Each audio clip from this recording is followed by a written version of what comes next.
আসসালামু আলাইকুম। সকলকে আজকের ভাইভা সলভ ক্লাসে স্বাগত জানাচ্ছি।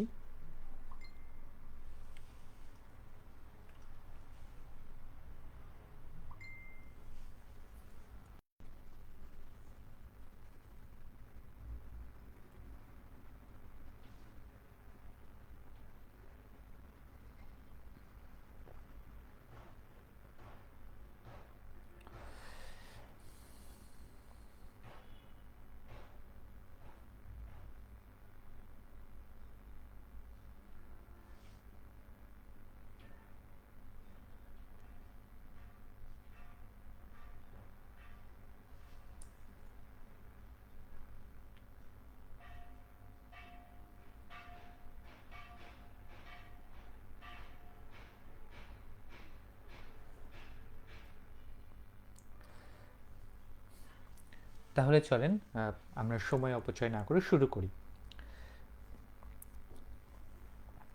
আজকে আমরা যে বিষয়গুলো নিয়ে আলোচনা করব, আপনারা বিষয়টা অলরেডি সামনে দেখতে পাচ্ছেন এবং অলরেডি আমরা কিন্তু আমাদের মেসেঞ্জার গ্রুপে নিয়ে আলোচনা করেছি যে আমরা যথারীতি 45তম বিসিএস এর যে কোশ্চেনগুলো ছিল বা রিসেন্ট বিসিএস এর যে কোশ্চেনগুলো আস্ক করা রয়েছে তার সেকেন্ড পার্ট এবং তার সাথে যদি কোনো সামঞ্জস্যপূর্ণ রিসেন্ট যদি কোনো বিষয় থাকে সেগুলো নিয়ে আমরা কথা বলবো। তো তারই ধারাবাহিকতায় আজকে আমরা মোটামুটি 10টা থেকে 15টা কোশ্চেন আলোচনা করব। তাহলে চলেন আমরা শুরু করি।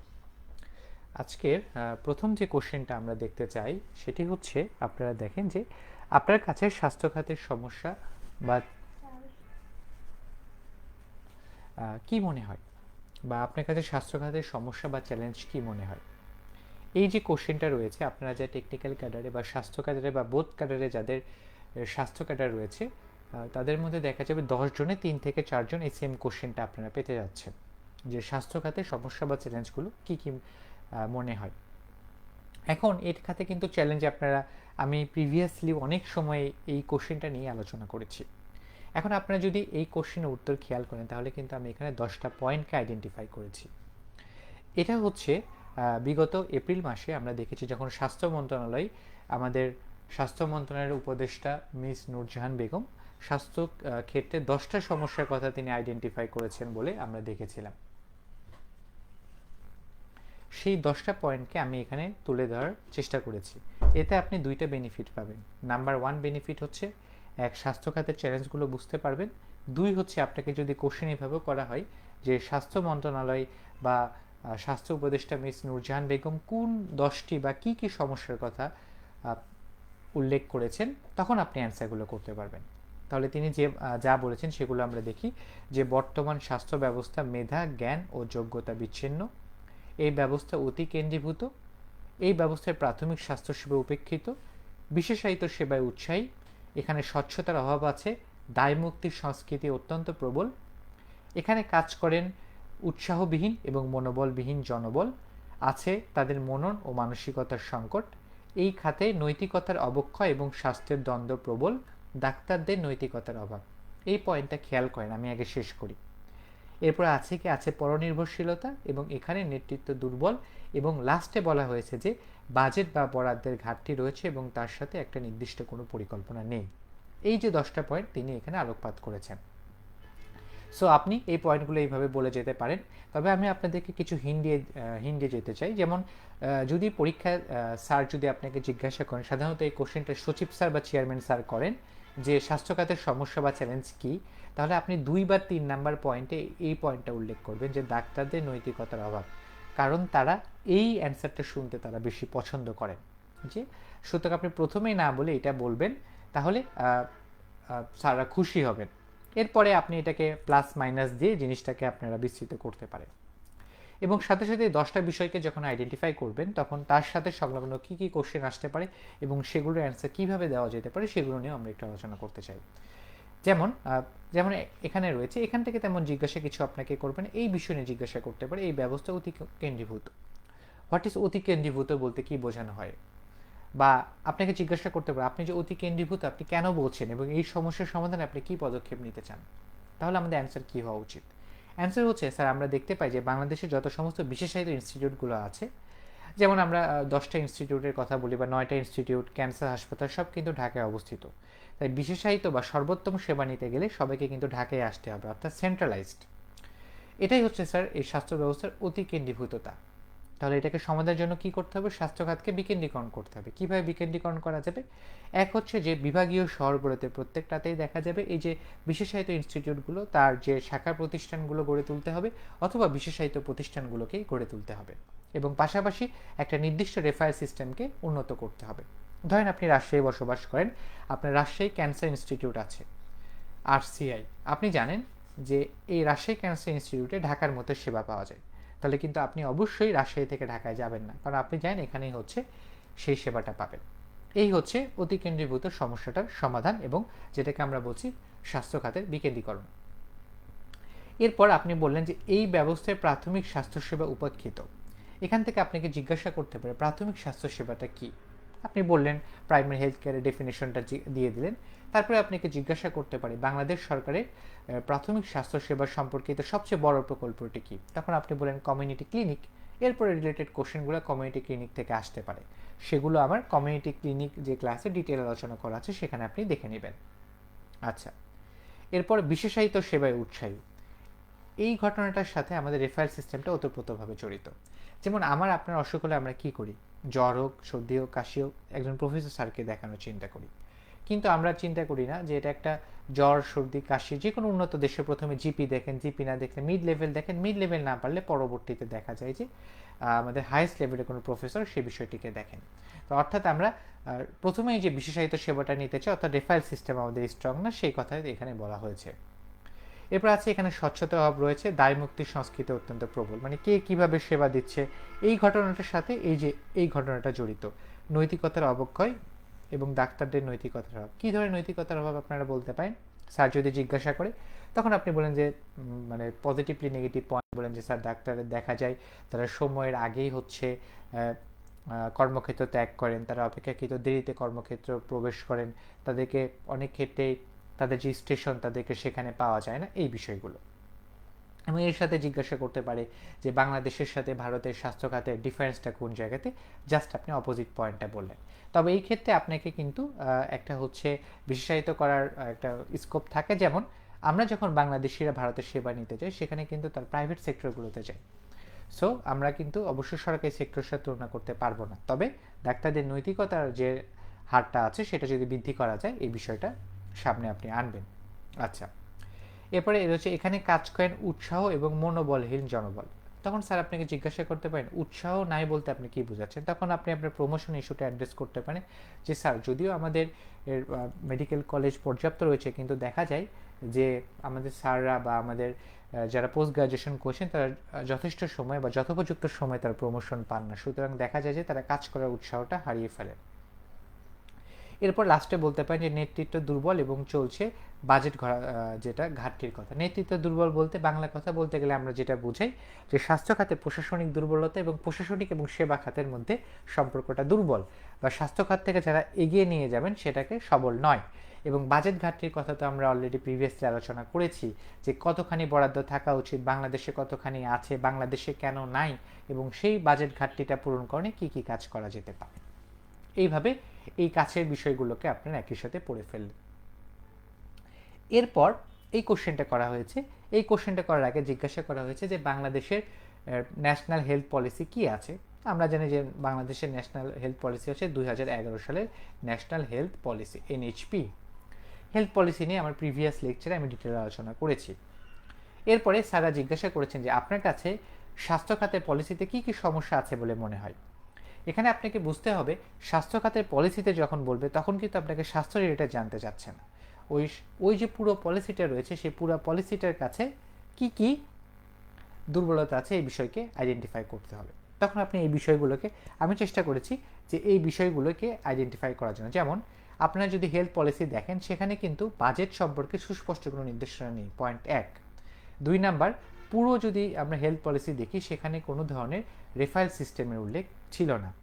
3, এই যে স্বাস্থ্য খাতে পলিসি 2011 সালের হয়েছে, আমরা জানি যে পলিসিটা একটা নির্দিষ্ট সময় পর পর একটা চেঞ্জ হওয়া দরকার। যেমন বর্তমানে কিন্তু স্বাস্থ্য ব্যবস্থায় অনেক বিপ্লব ঘটেছে, তারপরেও কিন্তু 2011 সালের পরবর্তীতে আমাদের কোনো আর ন্যাশনাল হেলথ পলিসিটা বিল্ড আপ হয়নি। দ্যাট মিনস আমরা রাজনৈতিক অস্থিরতার কারণে, বা যদি রাজনৈতিক অস্থিরতা না বলতে চান আপনি স্কিপ করতে পারেন, তবে সেক্ষেত্রে আমরা যেটা বলতে পারি যে ধারাবাহিকভাবে আমরা কোনো নীতি সেই জায়গাতে দেখতে পাইনি। ওকে, এরপরে যদি আমরা বলি যে প্রশাসনিক এবং সেবা খাতের মধ্যে কোনো সম্পর্কটাকে আমরা সুনির্দিষ্ট করতে পারিনি, তাহলে প্রশাসনিক এবং সেবা খাতের মধ্যে সম্পর্ক সুনির্দিষ্ট না করার বিষয়টাকে এটা বুঝতে হবে।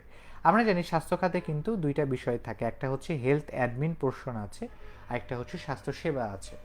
যেমন আপনারা যদি মেডিকেল কলেজ চিন্তা করেন, সবাই আমরা মেডিকেল কলেজে পড়েছি, একটা সেক্টরে ছিল যে পরিচালক মেডিকেল কলেজটা পরিচালনা করেন, আর আমরা ডাক্তাররা স্বাস্থ্য সেবাটা প্রদান করি। তো এদের মধ্যে এই দুই যে ক্যাটাগরি রয়েছে তাদের মাঝে সুনির্দিষ্ট কোনো সম্পর্ক না থাকায় আমাদের স্বাস্থ্য খাতটা সামনের দিকে বিকশিত হতে পারছে না, এবং এই বিষয়টার সম্পর্কেও কিন্তু আমাদের যে হেলথ পলিসি সেখানে কোনো কিছু আইডেন্টিফাই করা নেই। আচ্ছা, লাস্টে হচ্ছে এই 5 নম্বর পয়েন্টটা হচ্ছে যে কেন্দ্রীভূত স্বাস্থ্য ব্যবস্থা এর কথা বলা রয়েছে, মানে সেন্ট্রালাইজড কথা বলা হচ্ছে, কিন্তু বিকেন্দ্রীভূত মানে সেটাকে কিভাবে বিকেন্দ্রীকরণ করা যায় এই বিষয়টার সম্পর্কে আমাদের কোথাও ন্যাশনাল হেলথ পলিসিতে উল্লেখ নেই। এবং এই যে আউট অফ পকেট এক্সপেন্ডিচার এই সম্পর্কেও তেমন কোনো কথা উল্লেখ নেই, বা জনগণের স্বাস্থ্য খাতে কেন উচ্চ ব্যয় হতে পারে এবং সেই সমস্যার সমাধানকরণে কী কী পদক্ষেপ নেওয়া প্রয়োজন এই বিষয়টা উল্লেখ করা নেই। তো এগুলোই হচ্ছে আমার কাছে মনে হয়েছে বাংলাদেশের স্বাস্থ্য খাতে পলিসিগত দুর্বলতা রয়েছে।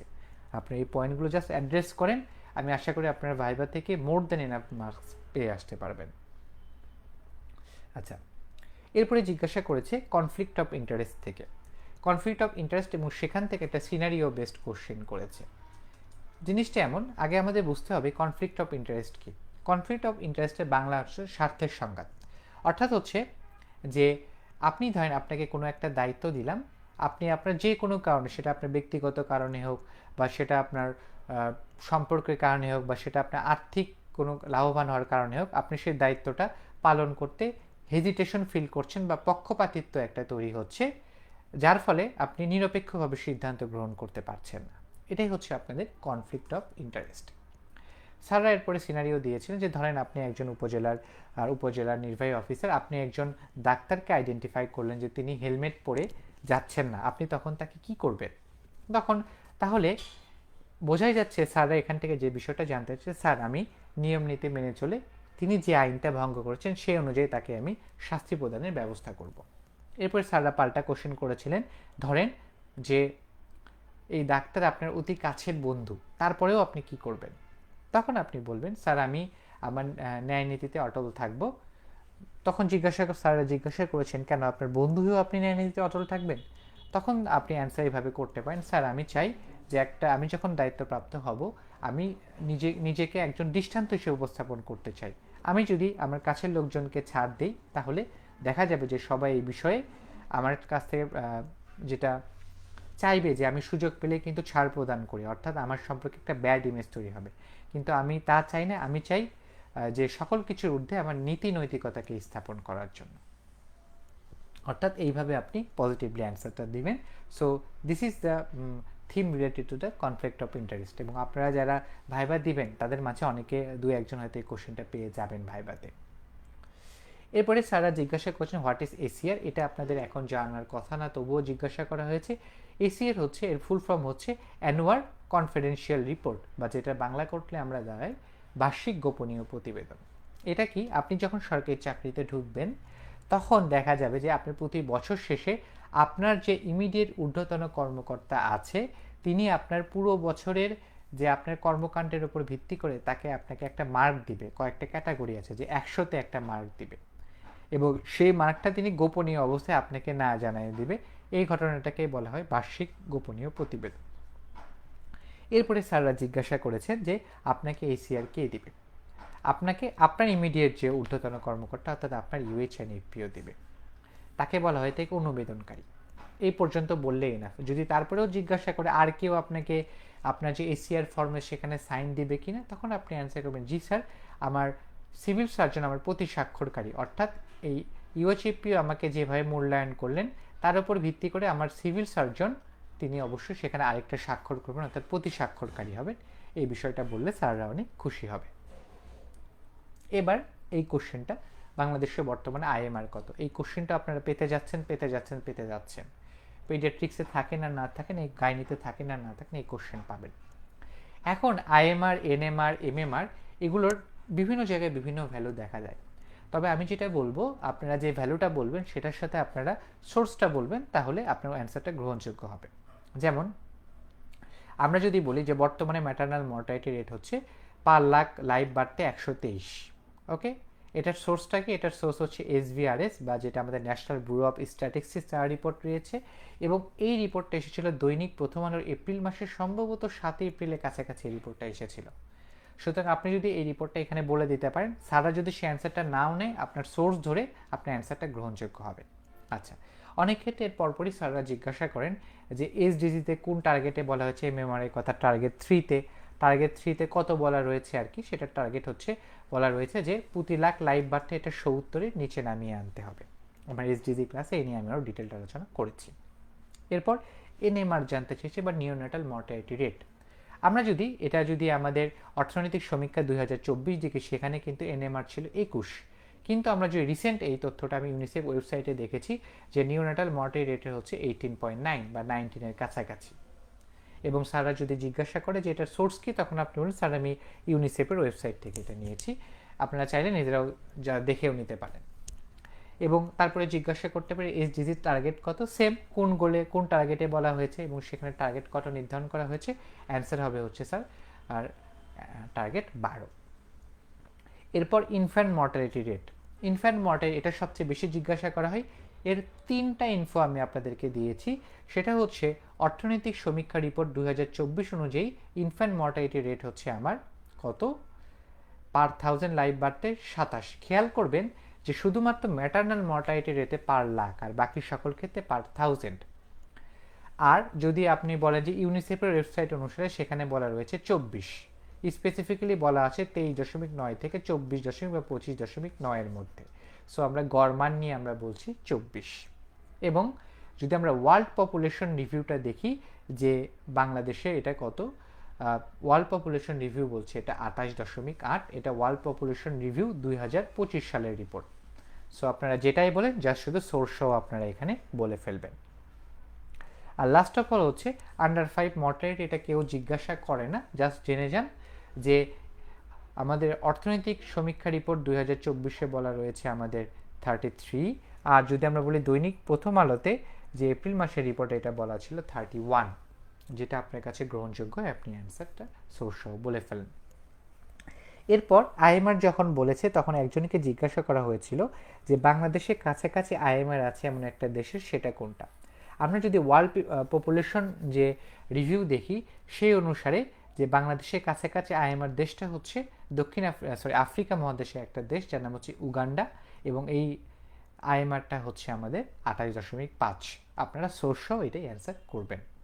আচ্ছা, এরপর স্যাররা জিজ্ঞাসা করেছেন what is the main cause of neonatal mortality rate or NMR, এটা অ্যান্সার হবে পেরিনেটাল অ্যাসফিক্সিয়া, সম্ভবত 46 বা 47%-এর কাছাকাছি। তবে স্যাররা যদি জিজ্ঞাসা করে what is the main cause of IMR or infant mortality rate, সেক্ষেত্রে আপনার নিওনেটাল সেপসিস বা নিউমোনিয়া যে কোনো একটা অ্যান্সার করতে পারেন। আপনি যেটা নিয়ে অ্যান্সার করবেন সেখান থেকে পরবর্তী কোশ্চেন হবে, যেমন নিউমোনিয়া নিয়ে বললে যে নিউমোনিয়ার ফাইন্ডিংস, ফিচার, ক্লিনিক্যাল ফিচার, এই বিষয়গুলো আপনাকে জিজ্ঞাসা করতে পারেন। সো যেটাতে আপনি কনফিডেন্ট ফিল করেন সেটাই হচ্ছে আপনি অ্যান্সার করেন। এরপরে স্যাররা ইপিআই থেকে জিজ্ঞাসা করেছেন যে ইপিআই যে নতুন টিকা যে যোগ হয়েছে তার মূল প্রতিবন্ধকতা কি, বা ইপিআই বাস্তবায়নে আমরা মূল প্রতিবন্ধকতার সামনে কি দেখতে পাই। সেখানে আপনারা যদি পত্রিকার সম্পাদকীয়গুলো পড়েন, সাধারণত অনেকে অনেক ধরনের উত্তর দেয়, তবে এই দুইটা উত্তর স্যারদের কাছে বেশি গ্রহণযোগ্য। সেটা হচ্ছে যে ইপিআই যখনই আমরা নতুন কোনো একটা ভ্যাকসিন আনি, সেটা নিয়ে তো সবার মাঝে একটা ভীতি কাজ করে যে নতুন ভ্যাকসিন এটা সবার মাঝে কাজ করবে কিনা, এটা একটা বিষয়। 2 নম্বর হচ্ছে যে ভ্যাকসিনের রেজিস্ট্রেশন প্রক্রিয়াটা জটিল। হ্যাঁ, এই ভ্যাকসিনের রেজিস্ট্রেশন সম্পর্কের যে ওয়েবসাইট, সেটা হচ্ছে vaccpi.government.bd। এখানে বেশ কিছু আমাদের ধাপ অতিক্রম করে এটাকে আমাদের রেজিস্ট্রেশন করতে হয়। সো সেটা অপেক্ষাকৃত জটিল এর প্রক্রিয়া হয়। অনেকেই দেখা যায় এটা রেজিস্ট্রেশন করতে ঠিক মতো পারেন না, তার ফলাফল হিসেবে তারা বাচ্চাকে টিকাও দিতে পারেন না। সো এটা হচ্ছে একটা মূল প্রতিবন্ধকতার আন্ডারে আসবে। এবার যদি দেখি আমাদেরকে একটা সিনারিও বেসড কোশ্চেন ধরা হয়েছে, যে ধরেন এটাকে কোশ্চেন জিজ্ঞাসা করা হয়েছে যে আমাদের স্বাস্থ্য খাতের যে পদানুক্রম সেখান থেকে, যে ধরেন আপনি বলছেন যে প্রথমে শুরু হয়েছে ইউএচএফপিও নিচ থেকে, তারপর সিভিল সার্জন, ডিভিশনাল ডিরেক্টর, আপনি এইভাবে উপরে চলে গেছেন। তারপরে আপনাকে জিজ্ঞাসা করা হয়েছে যে ধরেন আপনাকে স্বাস্থ্য বিভাগের ডিডি অর্থাৎ ডিভিশনাল ডিরেক্টর করা হলো, আপনি প্রশাসনের বিভাগীয় প্রধান বা বিভাগীয় কমিশনের সাথে কিভাবে সমন্বয় করবেন। তখন আপনাকে মনে রাখতে হবে এক্ষেত্রে অ্যান্সার আপনাকে ক্রিস্প দিতে হবে। কীভাবে ক্রিস্প দিবেন? স্যার আমি তার সাথে একটা সৌহার্দ্যপূর্ণ বা গুড রিলেশনশিপ রাখবো এবং এর মাধ্যমে সরকারের নীতি বাস্তবায়ন সম্পর্কিত যে কোনো বিষয়ে একাই সিদ্ধান্ত না নিয়ে সমন্বিত সিদ্ধান্ত গ্রহণ করব। এর সাথে অ্যাড করতে পারেন, স্যার আমি তার সাথে যে আমার সাথে প্রয়োজনীয় যে মিটিংগুলো রয়েছে বা যে সভাগুলো রয়েছে সেগুলোকে আমি অ্যাটেন্ড করব। এতে তার আর আমার মাঝখানে সম্পর্কটা ভালো থাকবে এবং আমরা যৌথভাবে দেখা যাবে আমাদের যে কার্যক্রমগুলো রয়েছে বা সরকারের নীতি যেগুলো রয়েছে সেগুলোকে আমি বাস্তবায়ন করতে পারবো। So it will be a good answer for you. এরপরে জিজ্ঞাসা করা হচ্ছে নাগরিক এবং সুনাগরিকের মধ্যে পার্থক্য কি। এখানে আমি অনেক বড় দিয়েছি, জাস্ট একটা কথা মনে রাখেন, নাগরিককে, নাগরিকের যে সংজ্ঞা, যে একজন ব্যক্তি রাষ্ট্রে স্থায়ীভাবে বসবাস করে, রাষ্ট্রের প্রতি আনুগত্য স্বীকার করে, রাষ্ট্রের অধিকার ভোগ করে এবং রাষ্ট্রের প্রতি তার যে কর্তব্য রয়েছে সেগুলো পালন করে, তাকে নাগরিক বলে। সেই শর্তে আমরা হচ্ছে বাংলাদেশের নাগরিক। কিন্তু সুনাগরিক হচ্ছে এই নাগরিকের সাথেই, সুনাগরিক হচ্ছে সেই ব্যক্তি যিনি ন্যায় অন্যায়ের সাথে কোনো বিষয়কে বিবেচনা করেন, তিনি হচ্ছে সৎ কাজ করেন, অসৎ কাজ থেকে বিরত থাকেন, সুযোগ থাকলেও তিনি দেখা যায় যে অসৎ কাজে বা অসৎ কাজে তিনি জড়ান না, দুর্নীতি, নেপোটিজম সব বিষয় থেকে নিজেকে হচ্ছে দূরে রাখেন এবং বৃহত্তর স্বার্থে নিজের ক্ষুদ্র স্বার্থকে ত্যাগ করেন। অর্থাৎ সুনাগরিকের আপার স্টেজটা হচ্ছে সুনাগরিক। এইভাবে আপনি বিষয়টাকে অ্যাড্রেস করেন। বাংলাদেশের ফরেন পলিসির চ্যালেঞ্জগুলো কি? এই কোশ্চেনটা আপনারা 10 জনের 2 জন এই কোশ্চেনটা হয়তো পেতে পারেন। তো ফরেন চ্যালেঞ্জের পয়েন্টগুলো বলার ক্ষেত্রে খেয়াল করতে হবে যে পরবর্তী কোশ্চেনটা কি আসতে পারে, এইভাবে আপনারা অ্যান্সার করবেন। সুতরাং আমি সেইভাবে সাজিয়ে দিয়েছি। যেমন প্রথমটা হচ্ছে আঞ্চলিক এবং বৈশ্বিক যে শক্তির ভারসাম্য রক্ষা করা, যে বর্তমানে বাংলাদেশ কিভাবে একটা নির্দিষ্ট অঞ্চলে, যেমন এই দক্ষিণ এশীয় অঞ্চলে তারা কিভাবে সম্পর্ক স্থাপন করতে চায় এবং একই সাথে বিদেশের যে পরাশক্তিগুলোর সাথে কিভাবে সম্পর্ক স্থাপন করতে চায়, এটা হচ্ছে বাংলাদেশের একটা হচ্ছে বড় চ্যালেঞ্জ। আচ্ছা, 2 নম্বরে আপনি উল্লেখ করবেন রোহিঙ্গা ইস্যু, কারণ রোহিঙ্গা নিয়ে আপনার রিটেনের সময় পড়েছেন, রোহিঙ্গা নিয়ে স্যাররা কোশ্চেন ধরতে পছন্দ করেন। সুতরাং আপনি বলবেন যে রোহিঙ্গার সমস্যার যে সমাধান করা, এটা হচ্ছে ফরেন পলিসির চ্যালেঞ্জ। এরপরে হচ্ছে অর্থনৈতিক কূটনীতি এবং এলডিসি গ্র্যাজুয়েশন, 3 নম্বরে এটা অবশ্যই উল্লেখ করবেন, কারণ এলডিসি থেকে গ্র্যাজুয়েট করলে বাংলাদেশ কিন্তু বেশ কিছু প্রবলেমের সম্মুখীন হবে। আপনারা কিন্তু রিটেনে এটা পড়েছেন যে এলডিসি থেকে উত্তরায়ণের ফলে বাংলাদেশ কী কী সুবিধা হারাবে, কী কী সুবিধা পাবে। সো এগুলো নিয়ে কোশ্চেন করলে আপনারা অ্যান্সার করতে পারবেন। এরপর আমাদের প্রতিবেশী দেশ ভারতের সাথে আমাদের সম্পর্ক কিভাবে হবে, এটিও হচ্ছে একটা বড় চ্যালেঞ্জ। এরপর হচ্ছে ক্লাইমেট, যেহেতু বাংলাদেশ একটা ক্লাইমেট ভালনারেবল দেশ এবং এই পরিবর্তন মোকাবেলায় বাংলাদেশ কী কী ধরনের আঞ্চলিক সহযোগিতা পেতে পারে, এটা হচ্ছে বড় চ্যালেঞ্জ। এবং লাস্টে হচ্ছে এটা এখন বলার দরকার নাই আর কি, বাংলাদেশ অলরেডি ডক্টর মোহাম্মদ ইউনূসের থ্রুতে বেশ কিছু দেশের কাছে নিজের ভাবমূর্তি উজ্জ্বল করতে পেরেছে। সুতরাং এটা আপনারা এক্সক্লুড করেন। এবং লাস্টে হচ্ছে এটা উল্লেখ করবেন যে মধ্যপ্রাচ্যে জনশক্তি রপ্তানি এবং এর সাথে উল্লেখ করেন এবং হচ্ছে রেমিটেন্সের ধারাবাহিকতা রক্ষা করা, রেমিটেন্সের ধারাবাহিকতা। আমরা জানি যে বিগত বছরে বাংলাদেশ কিন্তু রেমিটেন্সে হচ্ছে সকল যে পূর্ববর্তী বছরের আয়কে ব্রেক করে গত বছর সম্ভবত 31.33 বিলিয়ন ইউএসডি মার্কিন ডলার অর্জন করেছে। তাহলে এই যে হচ্ছে আমাদের এই রেমিটেন্সের যে ধারাটাকে ধরে রাখা এবং মধ্যপ্রাচ্যে জনশক্তি রপ্তানিকে সঠিকভাবে অব্যাহত রাখা, এটাও কিন্তু বাংলাদেশের সামনে একটা হচ্ছে বড় চ্যালেঞ্জ। আমি মনে করি এই বিষয়গুলো বলতে পারলে এটা মোর দ্যান এনাফ হবে। অ্যান্ড লাস্ট অফ অল জিজ্ঞাসা করেছে পাবলিক নেটওয়ার্ক এবং প্রাইভেট নেটওয়ার্কের পার্থক্য কী। সম্ভবত এটা এআই থেকে এখানে গিয়েছে। পাবলিক নেটওয়ার্ক বলতে বোঝায় যেটা সবার জন্য উন্মুক্ত। আপনি একটা জায়গায় রেস্টুরেন্টে গিয়েছেন, সেখানে ওয়াইফাই আপনি চালাতে পারছেন, এটা হচ্ছে পাবলিক নেটওয়ার্ক। কিন্তু প্রাইভেট নেটওয়ার্ক হচ্ছে, উদাহরণ দিতে গেলে, যে আপনি আপনার বাসায় যে ওয়াইফাই চালান বা যে ব্রডব্যান্ড নেটটা চালান, সেটা কিন্তু আপনি কারোর সাথে শেয়ার করবেন না। হ্যাঁ, সেটা আপনার একটা নির্দিষ্ট পাসওয়ার্ড দ্বারা হচ্ছে সুরক্ষিত আছে। এই ঘটনাটাই হচ্ছে প্রাইভেট নেটওয়ার্ক। সো এই ছিল আজকে আমাদের ভাইবা কোশ্চেন যে সলভের ইস্যু। আমরা আজকে ক্লাসটা এখানে শেষ করতে চাই। তার আগে যারা আমার সাথে লাইভে আছেন তাদের যদি কোনো কোশ্চেন থাকে, আপনার কোশ্চেন নেওয়ার জন্য আমি 1 মিনিট ওয়েট করব, আপনারা আমাকে কোশ্চেন করতে পারেন।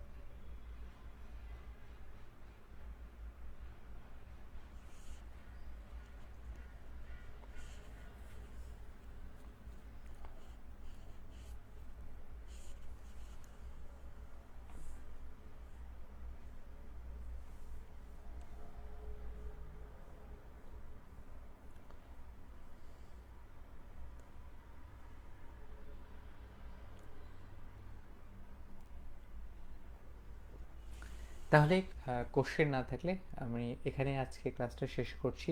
আল্লাহ হাফেজ, ভালো থাকবেন। নেক্সট ক্লাসে দেখা হবে খুব শিগগির।